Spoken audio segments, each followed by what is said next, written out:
Inclusive, depois eu vou mandar no e-mail também, link.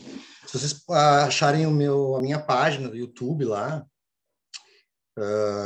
os encontros do semestre passado também estão todos gravados, quem quiser acompanhar. No semestre passado, nossa discussão girou em torno das ideias de autoritarismo estatal, psicopolítica e tecnologia. Nesse semestre, deixa eu colocar aqui, compartilhar o cronograma, pelo menos o cronograma esboçado até aqui. Nosso eixo será a democracia, neoliberalismo, autoritarismo estatal também, mantendo a discussão do semestre passado em alguma medida, são os temas que eu tenho pesquisado, e também, e também o tema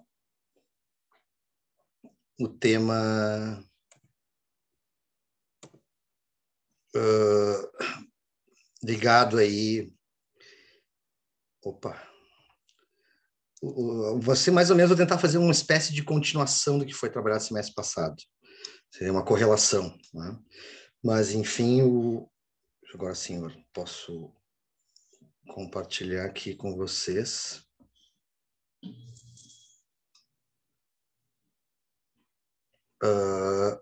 O eixo será democracia, neoliberalismo, autoritarismo e sofrimento psíquico. Certo? Então, nós teremos 10 encontros, tá, pessoal? Que serão todos gravados, depois também para ter acesso. E a ideia aqui, claro, uma hora de encontro, nós teremos aqui o Pablo também. Nós teremos não tanto tempo assim por encontro, mas suficiente para a gente debater. E a ideia é... 01. A ideia é, a partir de textos selecionados, a gente ter aqui, que vocês leiam esses textos e a gente vá fazendo debate nas semanas subsequentes. Então, o nosso primeiro encontro, o encontro de hoje, seria para nós apresentarmos a sistemática dos encontros, as datas e tudo mais, e os textos que nós vamos discutir. Boa parte do nosso trabalho aqui se concentrarão nesses dois livros aqui. Esse livro aqui que eu mandei para vocês, Nas Ruínas do Neoliberalismo, a Ascensão da Política Antidemocrática no Ocidente, da politóloga estadunidense Wendy Brown, e 2 artigos desse outro livro aqui, que é uma discussão mais ligada aos efeitos que eu vou chamar de racionalidade neoliberal com o sofrimento psíquico, neoliberalismo como gestão do sofrimento psíquico. Eu também vou trabalhar na semana que vem, introdutoriamente, um breve texto dessa Wendy Brown, que é uma autora que eu gosto bastante. Esse texto, Democracia, hoje em dia somos todos democratas.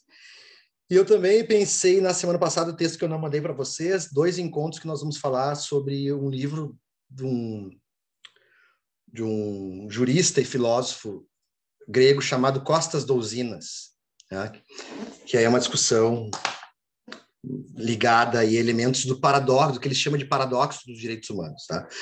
Como é que vai ser a sistemática, então? A sistemática, hoje, então, eu vou falar um pouco sobre os textos e também estabelecer aqui a nossa sistemática, né? Nós teremos hoje, então, a apresentação dos encontros e alguns comentários sobre a ideia geral, que eu vou tentar trabalhar com vocês. Aí, na semana que vem, esse texto que eu vou... Seria interessante vocês fazerem a leitura, é um texto de umas 15 páginas, se não me engano, 12, 15 páginas, que é um pressuposto interessante sobre a ideia de democracia e liberdade, o que ela vai querer dizer, os empecilhos para a democracia no contexto atual. Tá? Depois nós temos uma semana de folga aí, que é um feriado, dia 21. E aí, no terceiro encontro, nós entramos no primeiro texto mais aprofundado, né? Esse texto que a gente vai trabalhar durante 3 encontros. Nesse livro, Nas Ruínas do Neoliberalismo, no dia 28 de abril, a introdução do texto, da página 9 à página 32. Depois, no dia 5 de maio, a continuação no capítulo 1º do mesmo livro, Nas Ruínas do Neoliberalismo, da página 33 à página 66. Depois, no dia 12 de maio, eu tenho um compromisso, então nós teremos aí uma folga também, e aí nós retomamos para trabalhar, por fim, esse livro ainda, e também é interessante essa pausa, estabeleci essa pausa exatamente porque a carga de leitura é um pouco maior, né, da página 67 à página 150 desse livro, Nas Ruínas do Neoliberalismo. E esses 5 primeiros encontros, a exposição será minha, tá? Interessante seria vocês fazerem a leitura dos textos, anotarem alguns elementos que queiram comentar, queiram trazer à tona para nós debatermos, fazer uma exposição de mais ou menos aí uma meia hora, talvez, e nós debatermos os pressupostos do que a autora, fundamentalmente o que a autora vai querer sustentar nesse livro é que existe uma, por mais que não pareça no primeiro movimento, existe uma relação entre o que ela chama de neoliberalismo, e semana que vem eu vou tentar pontuar melhor o que seria essa dimensão do neoliberalismo, uma relação de uma racionalidade neoliberal que tem uma dimensão econômica, né? Os pressupostos do neoliberalismo, que por mais que à primeira vista não pareça ter uma articulação de uma gestão política de caráter neoliberal com um autoritarismo estatal que nós estamos vendo em muitos países, né, como o próprio Brasil, como Polônia, como Hungria, como Estados Unidos, até pelo menos o governo Trump, existe é possível de se perceber uma associação entre essa racionalidade neoliberal com um autoritarismo estatal. No semestre passado, eu tentei trabalhar a partir das ideias de neofascismo. Né?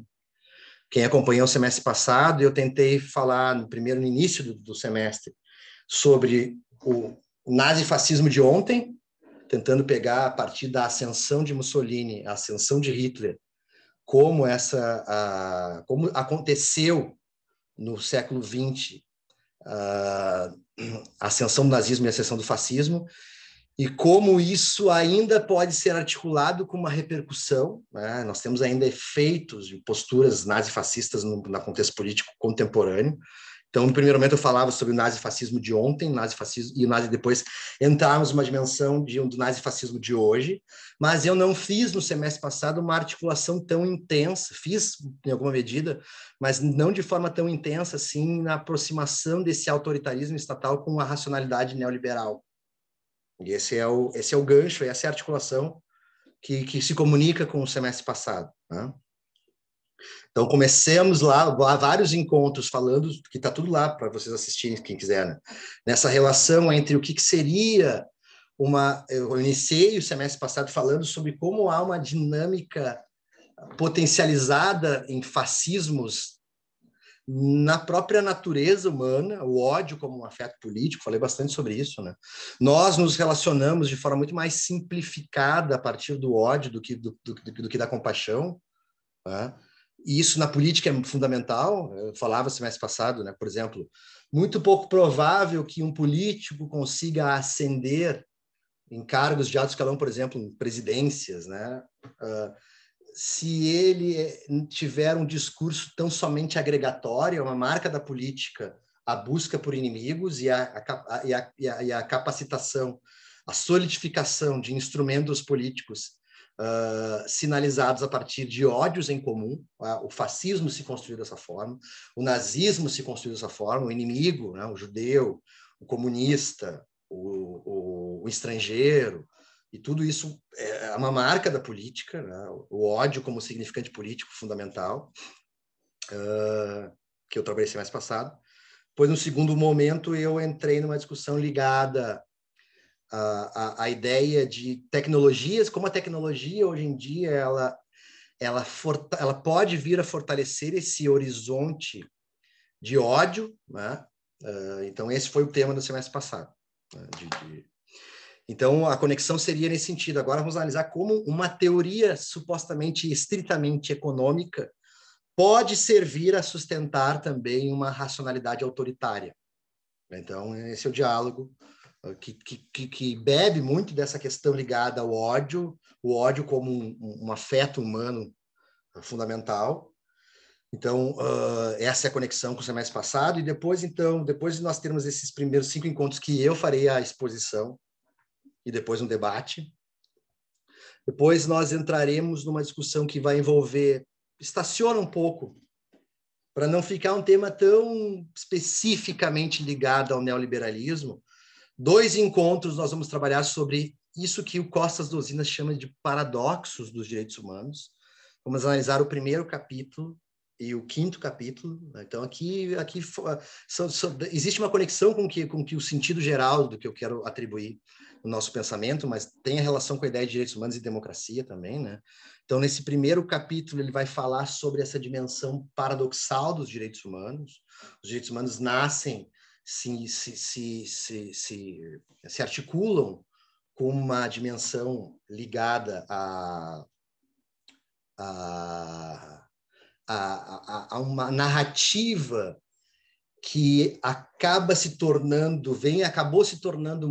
paulatinamente um significante um pouco vazio. Tem muito a ver com o que nós vamos falar semana que vem sobre democracia.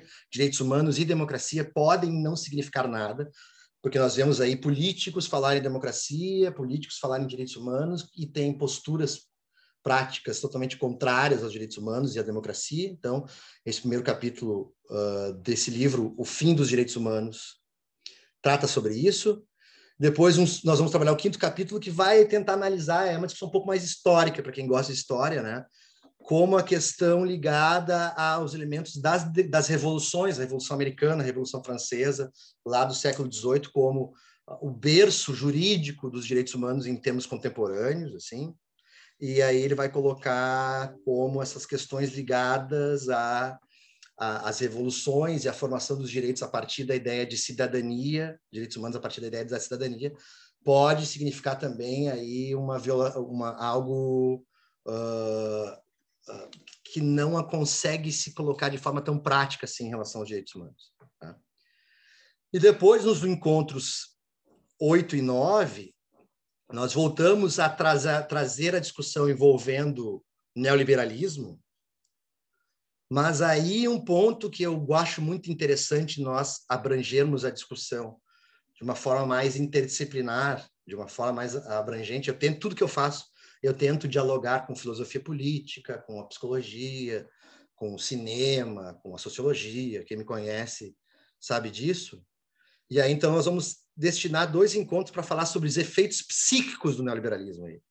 Não só os efeitos ligados à dimensão autoritária das articulações estatais que ele pode gerar, como é lá os primeiros encontros, mas também os efeitos ligados à psique humana, né?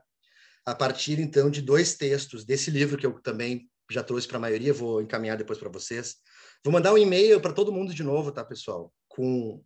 Para aqueles que não receberam aqui, a Eduarda, a Helena e o Pablo, vou mandar novamente um e-mail com os textos para todo mundo. Vou mandar de novo os textos, mas vou mandar também esse texto do Costas Dosinas, que eu decidi ontem à noite também trazer para nós pensarmos aqui. Então, que vocês vão receber novamente, mas também receberão agora esse texto do Dosinas.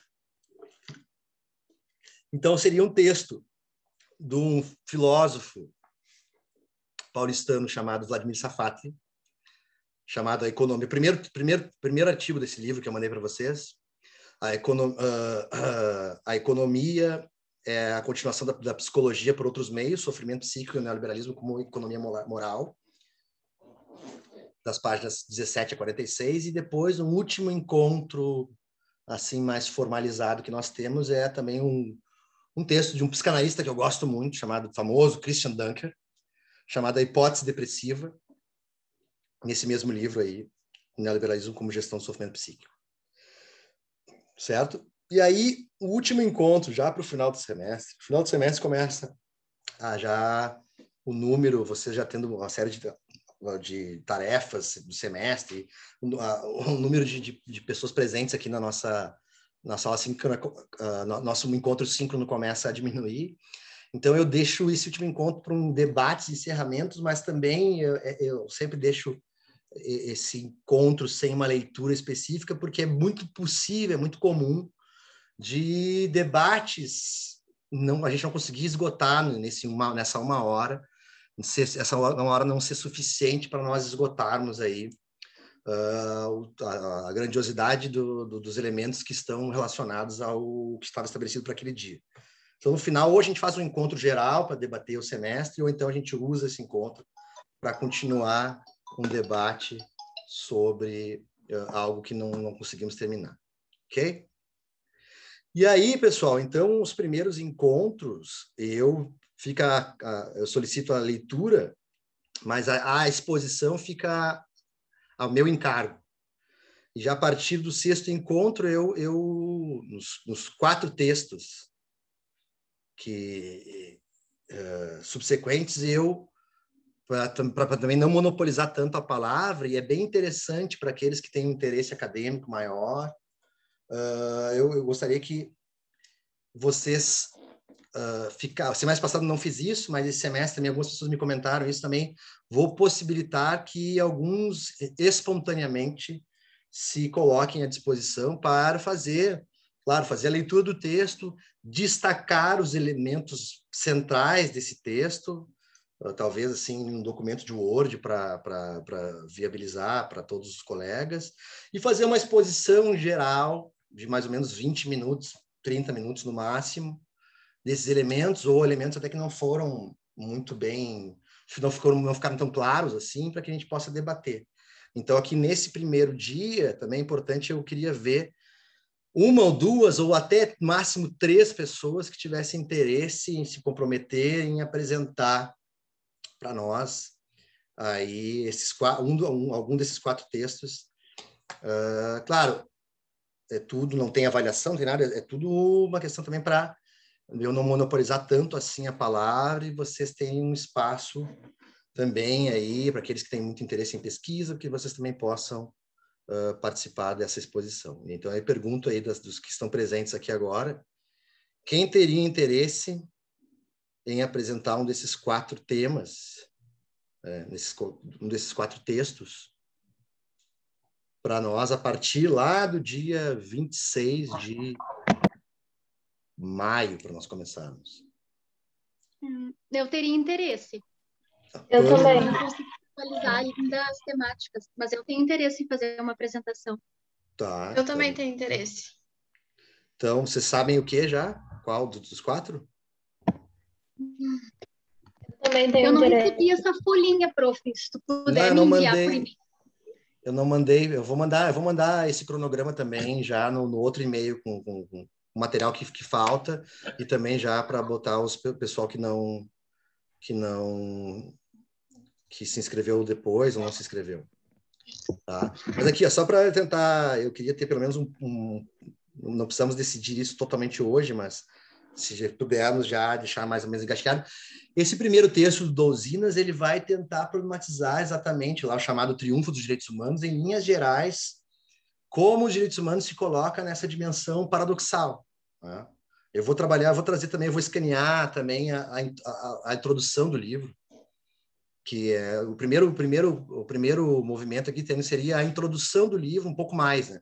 A introdução do livro, que eu acho que é bem elucidativa na ideia geral dele, e com essa ideia geral que ele vai falar sobre como os direitos humanos acabaram se colocando muitas vezes no desenvolvimento, principalmente desde a criação da ONU, como algo que pode não significar nada, tal qual nós vamos ver semana que vem sobre a democracia. Então, é nesse sentido, né? Então, o triunfo dos direitos humanos é nesse sentido. Pode falar. Desculpa te interromper. Eu sou formada em História e Direito, Ótimo. mas eu gostei dessa temática aqui de revoluções e declarações. Acho que é o 7º encontro. Eu posso, se ninguém se opor, e alguém quiser fazer comigo também, sem problema. Já vou botar teu nome aqui. Pamela Moura. Pamela Moura. Dia 2/6, né? Isso. Então, a Pamela. Então, é ótimo, então, que contamos aqui com uma historiadora. Então, é bem interessante exatamente por isso, porque tem um elemento histórico fundamental que a gente vai ter que discutir, mas também o autor tenta demonstrar nesse capítulo como a era das revoluções, que vai gerar a era das declarações, ela acaba muito fundamentalmente se pautando na ideia de que os direitos humanos eles acabam não tendo uma implicação como deveria ser na ideia do humano enquanto tal. Porque ele acaba sendo a criação do direito internacional, dos direitos humanos, ela é muito vinculada à ideia de nacionalidade, ou seja, a cidadania. Então, ele vai trabalhar como lá o Edmund Burke, por exemplo, que foi um liberal do século XVIII, falou uma frase assim, olha, eu não sei quem é esse tal de ser humano, eu conheço ingleses, franceses, né? Então, é um pouco por aí. Então, é bem interessante exatamente para essa dimensão histórica. Eu tentei fugir também um pouco dessa discussão tão arraigada ao neoliberalismo para também dar um espaço de maior abrangência à nossa discussão. Então, a Pamela já se prontificou. Mais alguém gostaria? Professor, Oi. eu me interesso muito pelo tema do sexto encontro, que é sobre o paradoxo dos direitos humanos, ali o triunfo dos direitos humanos, do capítulo 1. Tá. Então, a Júlia, né? Isso. A Júlia. No princípio, temos aí alguém que gostaria de acompanhar a Júlia. Oi. Pamela. Natasha? Eu gostaria. Isso. Qual tu gostaria, Natasha? De acompanhar a Júlia no sexto encontro. Tá. Então, vou colocar aqui.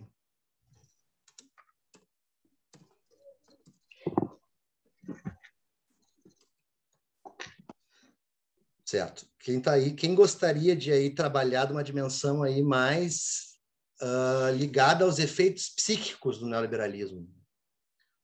A partir desses dois textos, alguém teria interesse de tentar analisar? Eu tenho interesse. Ana Clara, qual tu gostarias mais, Ana Clara? Dos efeitos psíquicos do neoliberalismo. Mas assim, nós temos dois encontros, né? Que seria a hipótese depressiva ou a economia como é a continuação da psicologia? A hipótese depressiva. Tá, ótimo. Oi, professor. Eu tenho interesse no oitavo encontro, se eu puder falar. Ana Clara, Stephanie, né?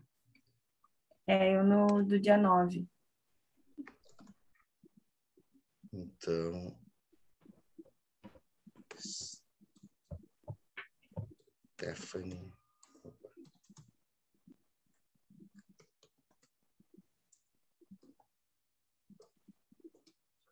Mais alguém, pessoal? Eu tinha no nono também, mas eu não sei se dá para fazer. Pode. Até 3 é tranquilo. E o Vitor? Tenho no oitavo encontro. Oi, Melissa, não te ouvi. Tá meio ruim, deixa eu ver. Tá me escutando agora? Tô. Tá. Eu tenho interesse no oitavo encontro. Tá, então... Temos, então, aí... Mais alguém, pessoal? Claro que isso aí, semana que vem, a gente pode falar um pouquinho de novo sobre isso. Vocês vão ter acesso aos textos também, pode dar uma olhada por cima para ver mais ou menos o que se trata e ver algo que interessa mais. Mas se já tivesse interesse por aqui, a gente já pode deixar demarcado. Mais alguém? Não? Tá. Então já temos o suficiente aí para destinarmos as atribuições. Certo? Então, o eixo fundamental, pessoal, nesse primeiro movimento, quando o grupo de estudos era presencial, eu fazia toda uma rodada aí de cada um se pronunciar, se expor, então eu vou deixar claro, aqui a gente estava presencialmente olhando os olhos, mas aqueles que tiverem interesse em falar muito rapidamente assim a sua trajetória, eu sou do direito, estou em tal semestre e me interesso pelo tema dos direitos humanos, me inscrevi no grupo por tais motivos. Alguns de vocês que quisessem expor, exatamente porque muitos podem ter interesses em comum, e aqui é um espaço para a gente ter uma dimensão mais aprofundada de temas que não dá tempo de se aprofundar na graduação e ter essa proximidade comigo. Também lembro, falando para vocês que eu tenho o grupo do WhatsApp, eu vou mandar aqui para vocês, tem um grupo no WhatsApp desde o semestre passado, que também facilita bastante a nossa comunicação, que eu vou mandar para vocês aqui o link, que aí vocês podem também Já quem não recebeu e-mail, quem não ingressou ainda, pode ingressar lá, que também facilita a nossa comunicação. Mas aí, enquanto eu faço isso, alguém gostaria de comentar um pouquinho sobre a sua trajetória e seu interesse pelos direitos humanos?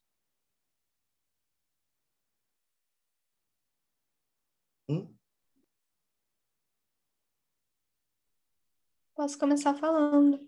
Fala, querida. Meu nome é Rebeca, né? Eu sou da turma de Direito. Estou no 3º semestre e semestre passado eu fazia a cadeira de Direitos Humanos eletiva e também o grupo de Direitos Humanos participei.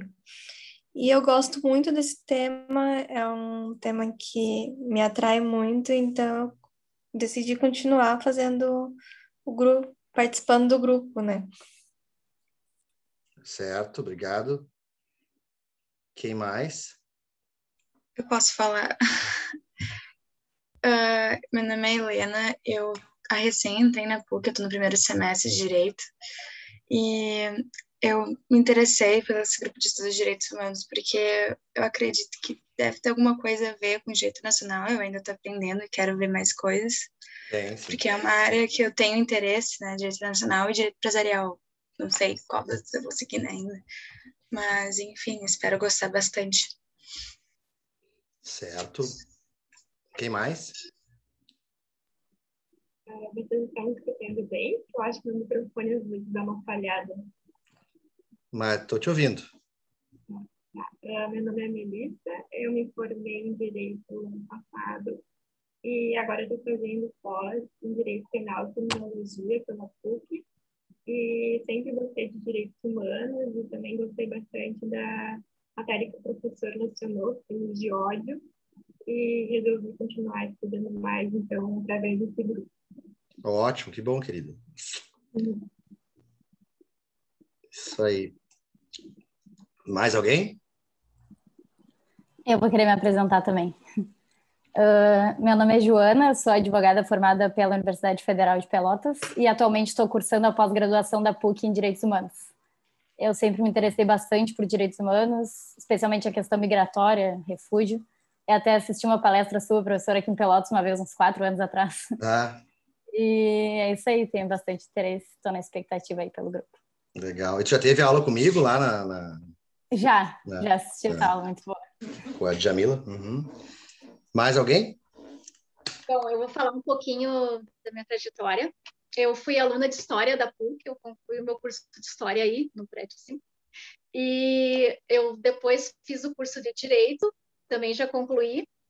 E agora, nesse momento, eu busquei os direitos humanos, porque eu tive um semestre na faculdade, essa cadeira logo no início, e foi ótimo as minhas aulas, foram muito legais.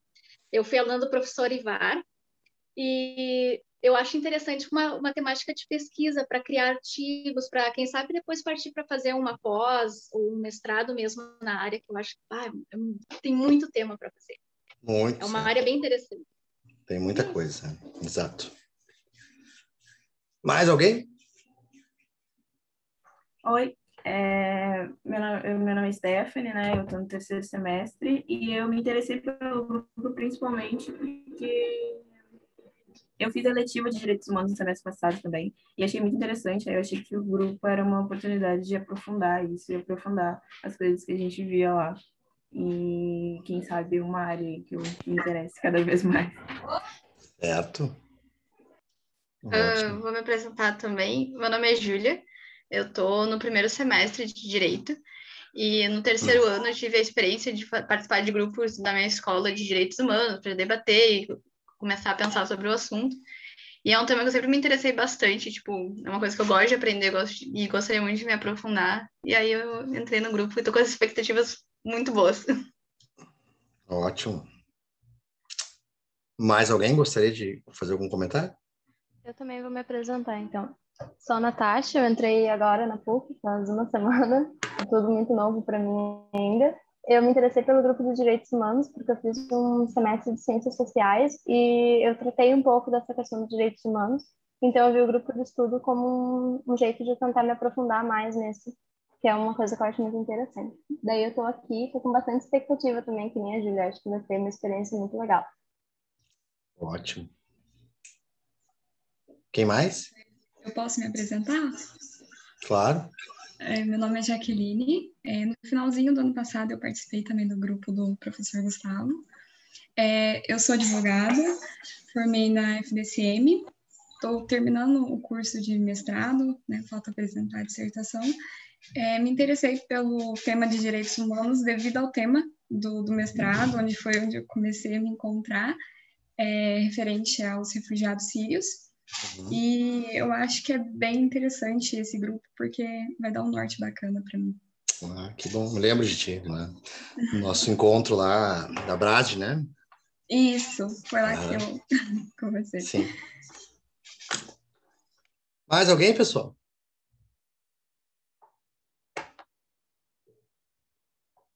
Não? Então tá, nesse tempo que nos resta, eu vou comentar com vocês em linhas gerais uma coisa que tem que ficar bastante presente, fundamentalmente, principalmente para boa parte dos nossos encontros, né? Que é essa tentativa de debater o tema do neoliberalismo. O encontro da semana que vem, mais esses encontros ligados ao sofrimento psíquico e os encontros da Wendy Brown lá, nas ruínas do neoliberalismo, demandam uma dimensão prévia do que vem a ser essa concepção do que os autores, são os autores que eu mais bebo, a fonte, atribuem à ideia de neoliberalismo. Claro, aqueles textos lá do Costas dos Usinas têm uma discussão menos direcionada a esse tema, mas, fundamentalmente, né, o que os autores que eu tenho pesquisado nos últimos anos e tentam expor com essa ideia. Esse livro aqui, eu até posso mandar para vocês, eu tenho ele também em PDF, talvez alguns de vocês conheçam, né? A Nova Razão do Mundo, ensaios sobre a sociedade neoliberal, que eu já trabalhei em outros momentos do grupo de estudo, vou mandar para vocês, que seria interessante pelo menos ler a introdução dele, que acho que é bem clara o que se quer dizer, o que esse autor, o que é Wendy Brown, o que vários autores vêm trabalhando com a perspectiva que envolve o neoliberalismo. Primeiro de tudo é que esses autores, atualmente, eles vêm tentando, fundamentalmente, continuar um trabalho feito pelo pensamento extremamente potente de um grande intelectual falecido no início dos anos 80, chamado Michel Foucault, que lá no final da sua vida, Foucault, que é muito famoso pelo Vigiar e Punir, Foucault, que é muito famoso por essas análises mais para o pessoal do direito, né? Muito famoso pela discussão envolvendo o estudo das prisões, estudo da loucura. Foucault foi um intelectual potente, até os dias atuais se estuda tanto Foucault, exatamente porque o trabalho dele serve a tantos eixos, né? A dimensão ligada à sexualidade, a dimensão ligada à antropologia, à história, à filosofia, à política, à sociologia. Então, Foucault é um camaleão dentro, assim, da potencialidade de entradas de tudo que ele falou. E no final da vida dele, num livro chamado O Nascimento da Biopolítica, mais fundamentalmente, que é um livro, por mais que o nome chame-se Nascimento da Biopolítica, e a biopolítica seja um tema que nós vamos falar aqui em alguma medida, e biopolítica seja um conceito muito articulado a ele, né? Nesse livro chamado Nascimento da Biopolítica, é um livro sobre neoliberalismo. Fundamentalmente é um livro sobre neoliberalismo. Ele vai na potência do pensamento dele, o livro é uma compilação de aulas, né? Na potência do pensamento dele, ele vai tentar estabelecer como os principais teóricos do neoliberalismo começaram a articular essa perspectiva, em termos teóricos, fundamentalmente lá no final dos anos 30, no chamado Colóquio de Lippmann, tá? E isso vai ganhar uma faceta mais intensificada a partir dos anos 80. A primeira implementação prática do neoliberalismo foi no Chile, da ditadura Pinochet, e nos governos do Reino Unido e também dos Estados Unidos da América com a Margaret Thatcher e com o Ronald Reagan. Mas, fundamentalmente, o que esse livro Nova Razão do Mundo e o que os autores que bebem do pensamento de Foucault tentam estabelecer, né? Ora, essa Nova Razão do Mundo parte do pressuposto que é o seguinte: olha, o neoliberalismo, ele subverte, ele contraria, ele rasga pressupostos do liberalismo. Né? Então, um neoliberalismo ele não seria uma continuação da teoria política econômica chamada liberalismo. Ele é uma subversão dessa percepção. E aí nós temos que estudar o liberalismo em linhas gerais. Né? Então, hoje, semana que vem, vamos tentar contextualizar o que significa essas ideias, né? Porque a ideia central é que lá a construção do liberalismo, e aqui, pessoal aí que tem talvez que estude liberalismo, ou tem uma compreensão mais histórica do liberalismo, né? Eu tenho muito problema com o liberalismo precisa ser muito bem estudado, porque também existe, assim, nessa guerra de narrativas políticas que nós temos hoje em dia, né? Da mesma forma em que se chama de comunista, tudo e qualquer circunstância que tem algum caráter social, nós vemos isso bem claramente. Propõe educação e saúde gratuita, é um comunista. Vai para Cuba. Toda essa dimensão tosca, assim, de uma análise pueril de elementos de espancamento de conceitos tão importantes como democracia, comunismo, socialismo, liberalismo e tal. Da mesma forma que existe uma conotação automática e pejorativa de tentar diagnosticar, catalogar narrativas como se elas fossem socialistas ou comunistas. Na mesma medida, também há, em contrapartida, uma associação ao liberalismo como se o liberalismo correspondesse toda a perspectiva liberal a um grande saco de gatos, né? Em termos de esquerda e direita. Né? Numa discussão tosca sobre esquerda e direita, muitos da direita atribuem tudo que envolve a esquerda como comunismo e socialismo. E se nós pararmos para pensar historicamente, quando é que nascem os conceitos de esquerda e direita? Esquerda e direita nasce na Revolução Francesa, onde girondinos e jacobinos, ambos liberais, sentaram-se na Assembleia dos Estados Gerais para debater sobre o futuro da França após a queda da Bastilha. Os liberais da região das Girondas, liderados por Paul Brissot, sentaram à direita e eram liberais que queriam uma revolução mais lenta, mais paulatina, e também liberais liderados por Danton e Maximilien Robespierre, que sentaram à esquerda e queriam uma revolução mais intensificada, com uma dimensão de uma mudança mais intensa. Mas ambos eram liberais, então a esquerda nasce com a ideia do liberalismo. Então a ideia de associar tudo que é esquerda ao comunismo e socialismo é um desconhecimento básico histórico para começar a discussão. A primeira proposta comunista da história do Ocidente foi lá no século IV a.C., por Platão, na República. A República do Platão, ele vai propor uma sociedade sem classes. Ele vai propor uma ideia de que tudo é de todo mundo. A primeira ideia, a primeira hipótese comunista foi lá na Grécia Antiga. Né? Então, e ao mesmo tempo também é que existe aí numa discussão mais frágil sobre esquerda e direita também a articulação de que tudo que é liberal soe como perverso, negativo ou com essa dimensão truculenta que se atribui à ideia de neoliberalismo em linhas gerais. Então, o que nós temos é que os liberalismos, né, porque os liberalismos, pensem o liberalismo como toda corrente de pensamento complexa, assim como o cristianismo. Né? Todo o cristianismo parte do pressuposto de Jesus de Nazaré sendo Messias, né? Certo? Mas nós temos o cristianismo batista, católico, luterano, anglicano, calvinista, milhares, o evangélico, neopentecostal.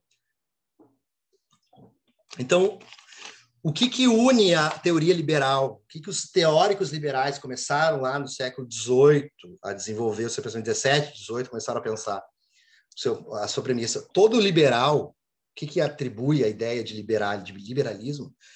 Se atribui, todo liberal parte do pressuposto de que a propriedade privada é algo que deva ser mantido, algo que deva ser reconhecido, respeitado. Tá? Todo liberal parte do pressuposto que a propriedade privada é um valor político a ser assegurado. E o que une todo socialista e comunista? O socialismo é um caminho que se desenvolveu historicamente para chegar no comunismo, que foi algo que nunca se conseguiu se implementar de verdade. As premissas do comunismo científico marxista, por exemplo, é a ideia de que nós chegaríamos a uma evolução tão grande em termos de sociedade a ponto de nós podermos nos gerenciar sem a ideia do Estado. E o socialismo seria o caminho para chegarmos nesse comunismo, né? Então, a perspectiva socialista de que o Estado deve controlar os meios de produção para não gerar desigualdade é o que, por sua vez, todo socialista também, mas que nós tenhamos correntes, Gramsci, Marx, etc., dentro do socialismo, todo socialista parte da ideia de que a propriedade privada é um problema. E nós temos que ter o Estado como o detentor dos meios de produção. Então, no sentido de que a camiseta que eu tenho, ela é minha, mas quem detém os meios de produção dessa camiseta é o Estado, para não gerar as desigualdades que a livre iniciativa acarreta. Tá? Essa é a questão. Então, o que nós temos que pontuar aqui para tentar se comunicar sobre a discussão sobre o neoliberalismo é que o liberalismo, os liberalismos, lá com John Locke, com os liberais iluministas, lá, o liberalismo e o iluminismo se complementam e se dialogam. Muitos iluministas eram liberais, né? Kant, Voltaire, Diderot, John Locke, que é o pai do liberalismo, Adam Smith, famoso economista, que se baseou nessas premissas, depois de Jeremy Bentham, né? Então, nós vamos ter liberalismos que vão se concentrar mais na questão comportamental, política, ou seja, liberalismo, a liberdade de ação, liberdade de agir, liberdade de pensamento. Tá? Jeremy Bentham, o próprio Adam Smith se posicionou bastante sobre isso, o John Locke também. Então, liberdade do pensamento, a liberdade da razão, liberdade de crença, direito à intimidade, toda essa questão que são premissas liberais do ponto de vista político, mas também um liberalismo do ponto de vista econômico. Os liberais, eles vão se dividir naqueles que dão mais atenção a perspectivas econômicas ou mais atenção a perspectivas políticas.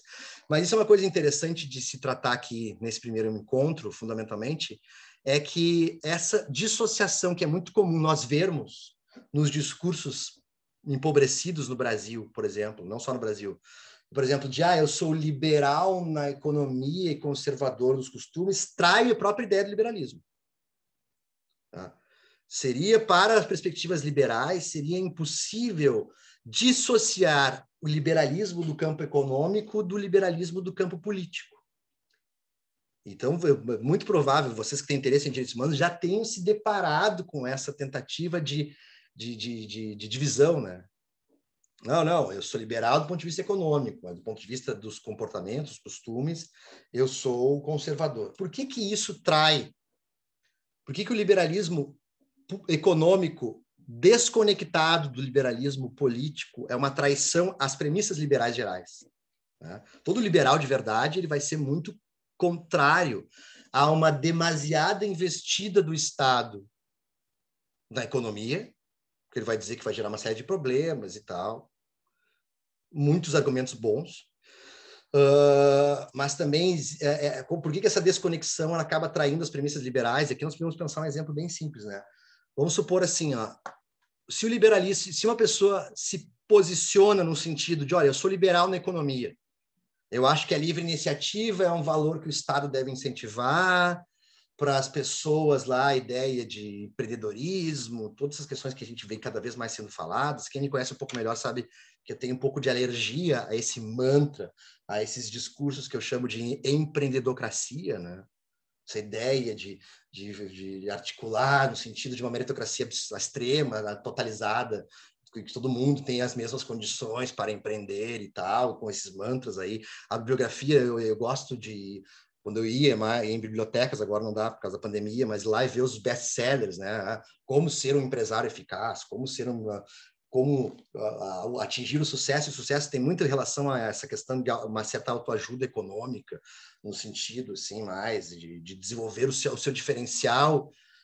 Todos os livros, eles descobrir o seu diferencial é mais ou menos que todo mundo fosse exatamente igual, né? Voltando aqui, por que é importante frisar que existe uma traição ao liberalismo? Se eu digo assim, eu eu me coloco numa posição de reconhecer o direito ao empreendedorismo, à liberdade econômica, sem que o Estado gere muitos empecilhos para isso, certo? Mas então, se a pessoa está propondo uma livre iniciativa, sem ingerência tamanhamente do Estado, mas, ao mesmo tempo, ela legitima uma atuação do Estado perante pautas comportamentais, por que isso é uma traição do liberalismo econômico? Porque, ora, se eu posso empreender da forma como eu quiser e quiser fazer uma empresa que venda produtos para a população LGBTQ+, e existe um freio do Estado no sentido de não reconhecer a autonomia ou legitimidade existencial a essas pessoas em virtude da diversidade sexual, por exemplo, o que eu estou fazendo? Eu estou trazendo um controle na atividade econômica. Percebem? Mas é bem visível isso. Como é que eu vou desatrelar, eu vou conseguir subdividir a pauta política, a política comportamental da parte econômica, se uma é correspondente da outra, a liberdade de pensamento, a liberdade sexual, a liberdade religiosa, etc., né? Mesmo podemos pensar, como nós vamos pensar numa sociedade liberal, no sentido dos primórdios dos liberalismos, né, dos pais fundadores do liberalismo, uma sociedade liberal que estabelece que a religião oficial é o cristianismo ou o catolicismo, mais especificamente. Se eu estaria barrando perspectivas ligadas aí ao desenvolvimento de outras religiões, nem que fosse, inclusive, relacionada às questões econômicas que envolvem uma religião diversificada. Então, nesse sentido. Então, para finalizarmos aqui o encontro falando sobre essa perspectiva, que vai ser muito fundamental na nossa análise ao longo desse semestre, a ideia de que os liberalismos surgiram no século XVII e XVIII como uma resposta teórica muito importante, muito louvável, à estrutura política social que existia anterior ao liberalismo, que era o quê? Era uma sociedade de servidão, né? Servos, não existia ideia de cidadania, né? Que vai ser também na questão das revoluções que nós vamos falar. Então, nós tínhamos uma estrutura política, em termos gerais, assim, no mundo ocidental, muito ligada ao absolutismo, né? Então, o poder absoluto na mão de um monarca, né? O l'état c'est moi, o Estado sou eu, o Rei Sol, Luís XIV, que é o mais... O Jaime I, Carlos I, na Inglaterra, mas todos assim, esses elementos mais centrais da ideia ligada ao absolutismo, que exerciam um controle econômico com base no mercantilismo, que na prática, tanto nos principais absolutismos inglês e francês é mais visível isso, né? Estabelecia uma dimensão de exigir das pessoas, da maior parte da população, um trabalho sem o reconhecimento de direitos, e também exigia àquelas pessoas que começaram a partir do século XI, começaram a se desvencilhar da ideia daquela separação entre clero, nobreza e servidão, que é a classe burguesa, né? Então, nós tínhamos a igreja, a nobreza, nós tínhamos uma imensidão de trabalhadores no horizonte servil, né? Principalmente no desenvolvimento do feudalismo, mas a partir do século XI começam aquelas pessoas que tinham um poder econômico, um poder aquisitivo um pouco maior, a se deslocar lá para aquelas foram morar naquelas separadas por muros, né? em cidades montadas por burgos, né? Que chamam muros, que daí nós chamamos de burguesia, que começavam a se ter uma atividade econômica, faziam pães, faziam algumas roupas, e aí a partir do desenvolvimento, isso no século XI começa assim, lá a partir das grandes navegações, século XIV, XV, XVI, começam a fazer viagens para comprar especiarias, para vender e ter um poder aquisitivo maior, e lá no século XVII, XVIII, eles já são os banqueiros, os donos de banco, Lá no século XI, eles são considerados pelo clero e pela nobreza, lá no século XI, XII, XIII, XIV, XV, XVI, como muambeiros. O cara faz a viagem, compra tecidos, temperos, especiarias e vende. Não é nobre, não é tão ralé quanto a servidão, mas não se tem nessa classe de nobreza. Mas é claro que, a partir do momento em que essa classe burguesa começa a ganhar muito dinheiro, começam a incentivar atividades econômicas e também atividades intelectuais para sustentar a proposta liberal.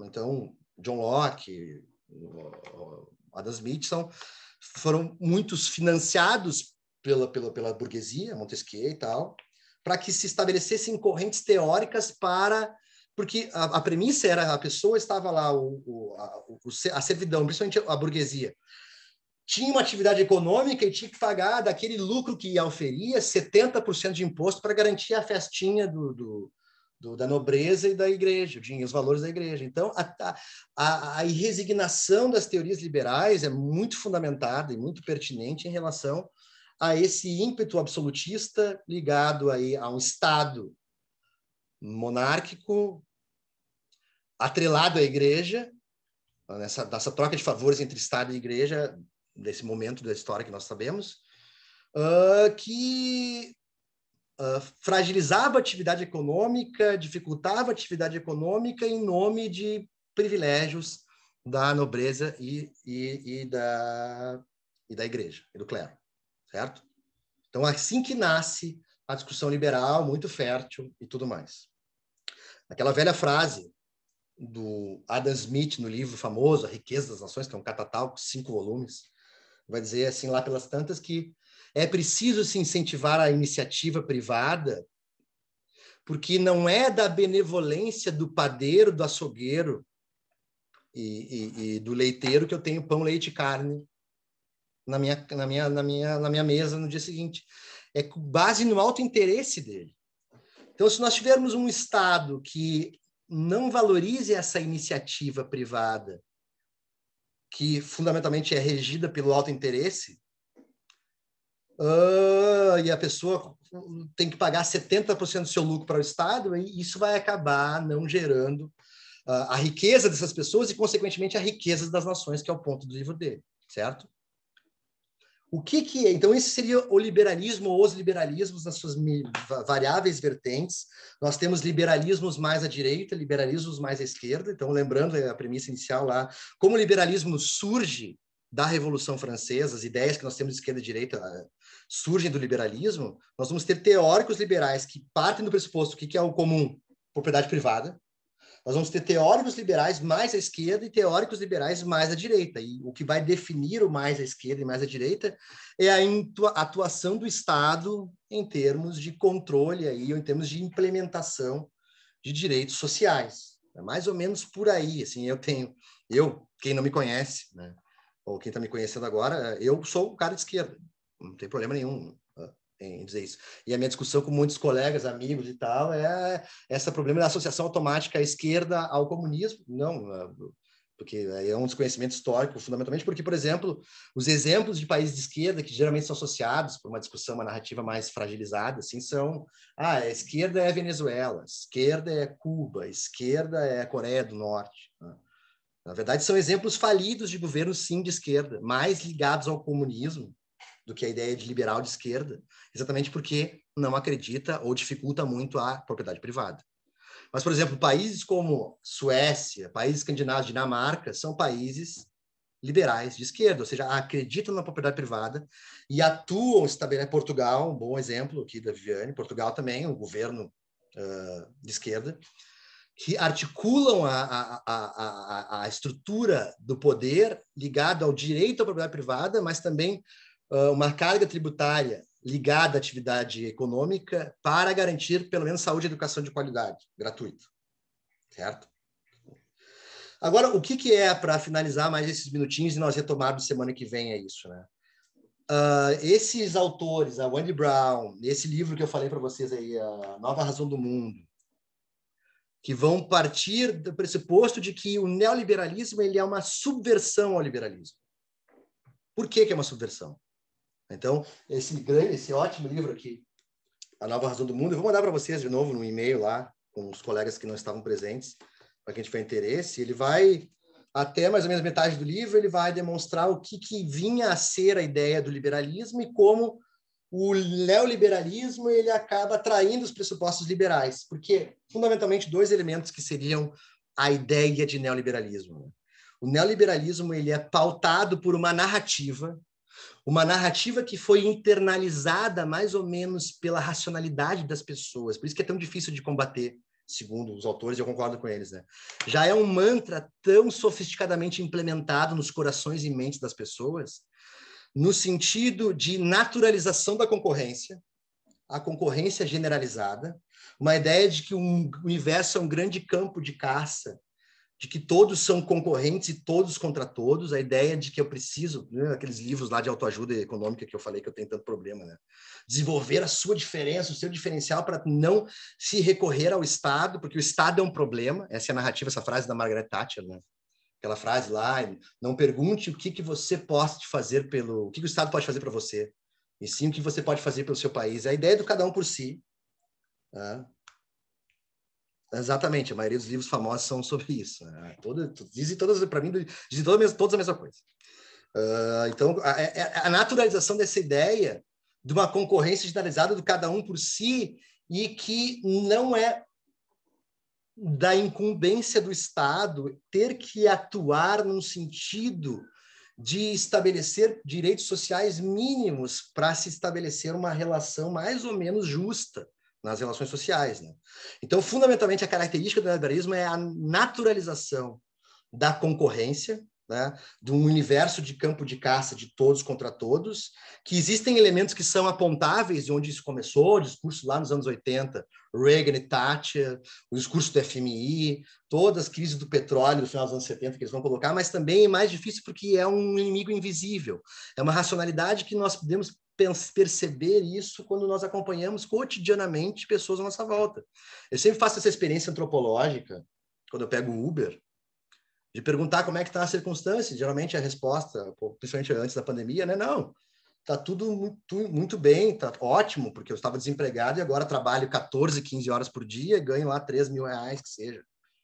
E não vê isso como algo e a pessoa realmente acredita que o problema é dela. Tipo, a pessoa é absolutamente, totalmente responsável por tudo que diz respeito à sua vida.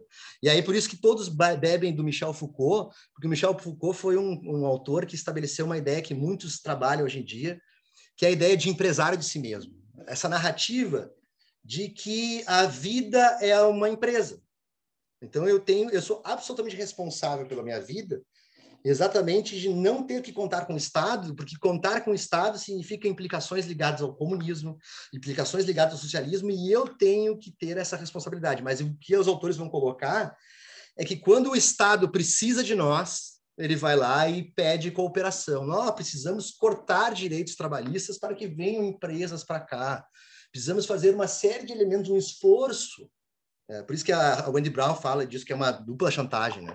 Na hora de precisar de nós, o Estado vai lá e pede para que nós flexibilizamos nossos direitos. E muito interessante de vermos quantas pessoas apoiam isso. Né? Fim dos sindicatos, fim da diminuição de direitos trabalhistas, porque é coisa de comunista, etc. Fazem comparações absurdas. Os Estados Unidos não tem legislação trabalhista, tal qual o Brasil não tem, evidentemente. Mas também a média do salário do americano é $28 a hora. Então, na Europa, a mesma coisa. Tá? Então, isso é o elemento central que é colocado. Né? Então, e aí, fazendo articulação com o final do nosso semestre, como as narrativas neoliberais geram uma ideia de empresário de si, do qual as pessoas são absolutamente responsabilizadas pelo seu fracasso, sem poder responsabilizar ninguém mais, logo isso significa um sofrimento psíquico, certo? É uma ideia de um sofrimento psíquico do qual a pessoa é inteiramente responsável por isso, e ela que deu um jeito de lidar com isso. E o exemplo, para mim, bem marcante, quem já foi meu aluno sabe que eu uso esse exemplo, né? Para mim, exemplo assim, cinematográfico, é aquele filme famoso lá, Procura da Felicidade, sabe? Com Will Smith, uma história real, do pai que come o pão que o diabo amassou. para conseguir trabalhar numa empresa lá que trabalhava com ações, enfim, com mercado de ações, e ele consegue. E é uma história lá do pai e filho, todo mundo acha o filme bonito, eu tenho problemas sérios com esse filme, acho esse filme bastante perverso, porque ele tem uma mensagem subliminar envolvida nele, que é o pai que fez tudo aquilo que ele fez, foi humilhado e tal, e conseguiu. Subrepticiamente, a mensagem daquele filme é o quê? Ora, ele conseguiu porque ele se esforçou. Então, ele mereceu. Então, se ele não tivesse conseguido, a culpa era dele. Então, a narrativa neoliberal, que é o ponto que nós vamos trabalhar, ela envolve, fundamentalmente, essa naturalização da concorrência generalizada e a batida em retirada cada vez maior do Estado em elementos que dizem respeito a ele, que são elementos sociais. E aí, nosso ponto, então, esse seria o que os autores chamam de, a partir dos anos 80, isso é uma subversão do liberalismo. O liberalismo não propunha isso. Salve-se quem puder, todos contra todos. O liberalismo não tinha essa proposta. O Adam Smith vai dizer, inclusive, lá, que determinados bens e produtos deveriam ser conferidos pelo Estado, não deveria haver alíquotas, por exemplo, lá, a vela. Uma vela era a pessoa fundamental para toda pessoa trabalhar, então deveria ser iluminação, né? Não tinha eletricidade. Então, o liberalismo ele não vai partir dessa dimensão do salve-se quem puder. O próprio John Locke, lá, o pai do liberalismo político, que vai falar sobre direitos de propriedade muito fortemente, contrato social, se a pessoa topa o contrato social, que foi para garantir a propriedade, se as coisas tornam-se pior para mim, então eu teria legitimidade para rasgar o contrato. Então, é isso, essa é a premissa, tá? O neoliberalismo é uma subversão, é uma tentativa de tentar dizer que está aprimorando o liberalismo, mas no fundo gera essa competição generalizada, apoia e sustenta a ideia de monopólios, fundamentalmente a partir das escolas que nós vamos analisar. O Andy Brown fala, a famosa Escola de Chicago, tá? A Escola de Chicago, dos Estados Unidos, cujo nosso ministro da Economia atual, Paulo Guedes, ele bebe lá, Milton Friedman, todos. E a escola austro-húngara, a escola dos ordoliberais, fundamentalmente trazidas pelo grande autor do neoliberalismo chamado Friedrich Hayek. O ponto que nós vamos começar a trabalhar é que alguns autores fazem essa análise do neoliberalismo como essa narrativa violenta do universo como um grande campo de caça e tal. Mas o que a Uni Brown vai querer sustentar também é que, por mais que não pareça, por mais que isso faça de conta que o neoliberalismo é uma dimensão econômica que visa aí retirar o Estado da atuação e deixar a livre iniciativa, tão somente pressupondo a liberdade de consumir, uma dimensão antropológica bem empobrecida, assim, o que a gente pode medir por liberdade? Liberdade é liberdade de consumo, ponto. É tão esvaziadora a dimensão de percepção sobre a natureza humana que são os pontos frágeis. Mas ela vai tentar demonstrar como, principalmente o Hayek, ele vai sustentar lá pelas tantas que a implementação de uma economia neoliberal, nesses moldes que ele entende como melhor, ela acaba se comunicando de uma forma relativamente tranquila com governos autoritários, ditatoriais. Certo? Então, esse é o ponto. Diferente do semestre passado, onde eu estava analisando mais os efeitos do nazismo e do fascismo, as percepções nazifascistas na política atual, agora é tentar ver dentro do neoliberalismo como ele pode vir a ser um ente que supostamente não se articula pregando iniciativas autoritárias, mas vai sim ser bastante condescendente a elas. Então, isso é o que vai nos acompanhar o início da nossa discussão e, no final, os efeitos psíquicos disso, certo? Em linhas gerais, isso é o pressuposto para o nosso fio condutor. Tá certo? Então, semana que vem, eu vou retomar um pouco isso e vou analisar, então, esse início lá daquele texto da Wendy Brown. Hoje em dia somos todos democratas e ela vai sustentar de como a democracia ela pode significar nada, assim como os direitos humanos, já que é trazido como um slogan retórico por Donald Trump, por Vladimir Putin, por Bolsonaro, por vários estadistas que se colocam numa posição de democratas e aí, enfim, A democracia é o significante mais vazio do que os direitos humanos. Os direitos humanos ainda têm essa carga. Direitos humanos é coisa de bandido. Direitos humanos, isso aqui, toda essa dimensão aí simplificatória, tosca, equivocada, que nos acompanha cotidianamente. Eu sei que você sabe do que eu estou falando, porque aqui nós estamos falando em pessoas que têm interesse em direitos humanos e então me parecem um pouco incomodadas com isso, ou pelo menos curiosas, no mínimo. Certo, pessoal? Passei um pouco do nosso tempo, eu vou tentar não fazer isso, porque eu sei também das tarefas de vocês, dos compromissos de vocês, mas em linhas gerais é isso, tá? Depois eu vou subir lá esse encontro lá para o YouTube, quem quiser ver de novo, ver melhor e tal, estará à disposição, certo? Vou mandar esse e-mail mais tarde para vocês, também com esses outros materiais, colocando os colegas que não estavam lá, e aí semana que vem nós retomamos o nosso grupo, ok? Ok, senhor, obrigada. Nada. Obrigada. Certo, obrigada. Obrigada, Sor. De nada, até semana que vem. Obrigada, senhor.